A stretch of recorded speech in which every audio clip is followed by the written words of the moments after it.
आपको ये जानकर ज़रूर हैरानी होगी कि समंदर रखता है आपके इंटरनेट का पूरा सिस्टम, वो भी अपनी ठीक गहराई में। आपके रोज़मर्रा चलाए जाने वाले तमाम ऐप्स आप तक पहुंचते हैं ठीक पानी के बीचों बीच से। क्या आप जानते हैं कि इंटरनेट का भी एक हाईवे ट्रैफिक होता है जो पानी के अंदर कैद किया जाता है। आज की इस दिलचस्प ग्लोबल लेवल को टच करती ये वीडियो खास तौर पर आपसे जुड़े इंटरनेट की ही कहानी बयान करने वाली है, जिसमें आप जानेंगे इंटरनेट कनेक्शन सिस्टम और इसकी वायर्स डैमेज होने की वजूहात। Welcome back to Ammar informative. नाजरीन, इंटरनेट का 99% ट्रैफिक समंदर के नीचे मौजूद केबल सिस्टम पर बना हुआ है। ये ट्रैफिक एक सुपर हाईवे जैसा है जहां इंटरनेट केबल्स पूरी मिक्स्ड रोड की तरह एक दूसरे के साथ नेटवर्क बनाए हुए हैं। आपको जान के दिलचस्पी होगी कि अगर इस सिस्टम की कोई वायर या केबल समंदर में डैमेज हो जाए तो कैसे पता चलता है। ये नेटवर्क इतना बड़ा है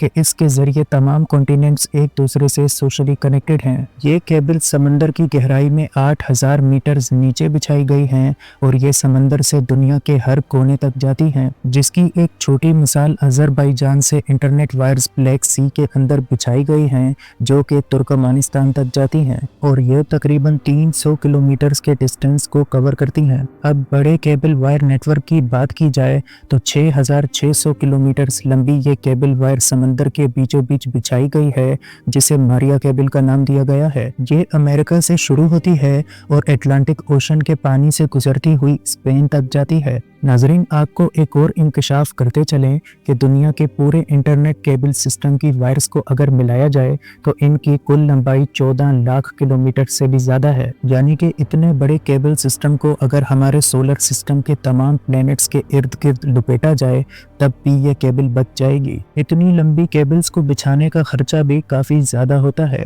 एक अंदाजे के मुताबिक एक सबमरीन केबल को बिछाने का खर्चा 25 लाख US डॉलर है। नाजरीन, यहाँ सवाल उठता है कि आज के इस सैटेलाइट सिस्टम के दौर में इतना बड़ा इंटरनेट केबल सिस्टम समंदर के अंदर ही क्यों बिछाया गया, जबकि दुनिया अब वायरलेस नेटवर्क की तरफ बढ़ रही है। असल में ये केबल्स बड़े टेराबाइट्स डेटा को बर्दाश्त करने की सलाहियत रखती हैं। यूं कहना ज़्यादा आसान होगा कि एक केबल पर 8 करोड़ लोग 4K movie at a time देख सकते हैं, जबकि अगर यही 4K movie satellite wireless connection से देखी जाए तो सिर्फ 24,000 लोग ही एक वक्त में इसे देख सकते हैं। और अगर इस वायरलेस सिस्टम को पूरी तरह लॉन्च किया जाए तो इसके लिए ज़्यादा सैटेलाइट्स की ज़रूरत पड़ेगी, जो कि खर्चा भी ज़्यादा मांगती हैं, जबकि इन सैटेलाइट सिस्टम को चलाने के बरअक्स केबल नेटवर्क इतना खर्चा नहीं लेती। नाजरीन, इन अंडर वाटर केबल्स के जरिए से करोड़ों टेराबाइट्स का डेटा ट्रांसफर होता रहता है। बात की जाए इन केबल्स के स्ट्रक्चर की तो ये कोई आम घरों में इस्तेमाल होने वाली फाइबर केबल्स नहीं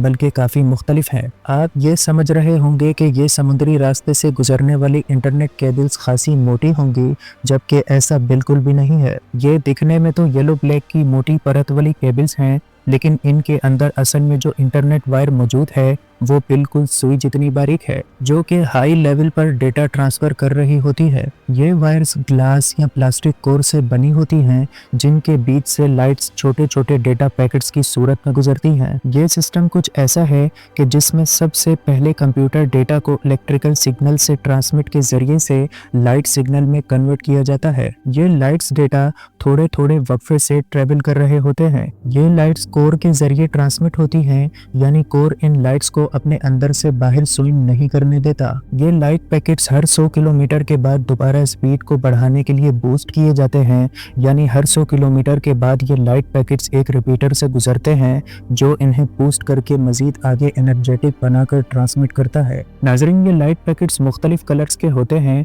जो कि अलग अलग डेटा लेकर जाते हैं। ये डेटा हजारों किलोमीटर के ट्रेवल के बाद फोटो डायोड से गुजरते हुए अपनी मंजिल पर पहुंचकर दोबारा लाइट पैकेट से इलेक्ट्रिक सिग्नल में कन्वर्ट हो जाता है, जिसके बाद कंप्यूटर या मोबाइल डिवाइसेस पर इसे रिकंस्ट्रक्शन करके देखा जाता है, यानी कि डेटा किसी भी वीडियो, पिक्चर या डेटा सिस्टम की सूरत में आ जाता है। कोर के ऊपर कॉपर कोटिंग के अलावा इस सबमरीन केबल की 7 और लेयर्स भी हैं जो कि इस बारीक केबल को प्रोटेक्ट करती हैं। लेकिन नाजरीन, एक और बड़ा मसला इन केबल्स के साथ गहरे पानी में अक्सर पेश आता रहता है और वो है कभी कभी केबल्स पर शार्क का अटैक करना। अर्थक्वेक या डीप सी वोल्केनिक अटैक से केबल्स खराब या डैमेज हो जाती हैं और इन केबल्स के डैमेज की सबसे बड़ी वजह ट्रॉल डोर से की जाने वाली फिशिंग है, जो कि वेसल से एक रस्सी से कनेक्टेड होती है। ट्रॉल डोर नेट को समंदर के बॉटम में फेंक कर उसे वेसल की मदद से घसीटा जाता है, जो कि अपने अंदर मछलियां फंसाती जाती है। और अगर ये ट्रॉल डोर केबल वाली जगह से गुजरे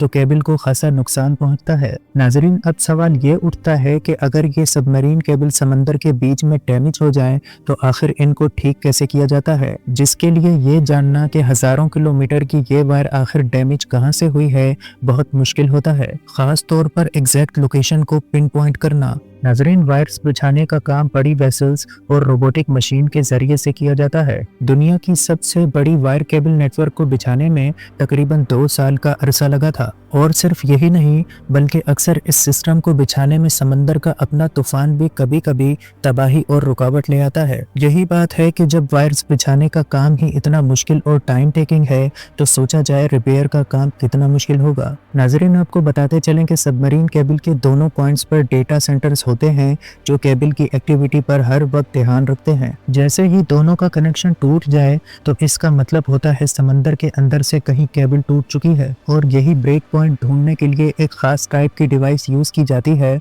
जिसको ऑप्टिकल टाइम डोमेन रिफ्लेक्टोमीटर कहा जाता है। तो जैसे ही केबल कहीं से ब्रेक होती है वो डेटा रिफ्लेक्ट होकर ऑप्टिकल टाइम मीटर डिवाइस पर वापस आ जाता है, जिसके जरिए से अंदाजा लगाया जाता है कि डेटा कितनी देर में वापस आया, जिससे एग्जैक्ट ये पता लगाया जाता है कि टाइम ड्यूरेशन के मुताबिक कितने किलोमीटर दूर से डेटा वापस रिफ्लेक्ट होकर आया है। यही प्रोसेस दोनों एंड से किया जाता है जिससे एग्जैक्ट लोकेशन विद टाइम का पता चलता है और फिर आरओवीज को समंदर की गहराई में उस केबल के लोकेशन पर भेजकर केबल का मुआयना किया जाता है और फिर बाहर निकाल कर ऊपर मौजूद वेसल तक लाया जाता है और फिर डैमेज हुए हिस्से को काट कर दूसरा हिस्सा जोड़ा जाता है ताकि टूटे हुए किनारे परफेक्ट जुड़ जाएं और फिर केबल को दोबारा वेसल से आरओवीज के जरिए से नीचे पानी में वापस बिछा दिया जाता है। उम्मीद है ये वीडियो भी आपको पसंद आई होगी। अगर पसंद आई है तो वीडियो को लाइक कर दें, चैनल को सब्सक्राइब कर दें। आपसे मिलते हैं ऐसी ही नेक्स्ट वीडियो में।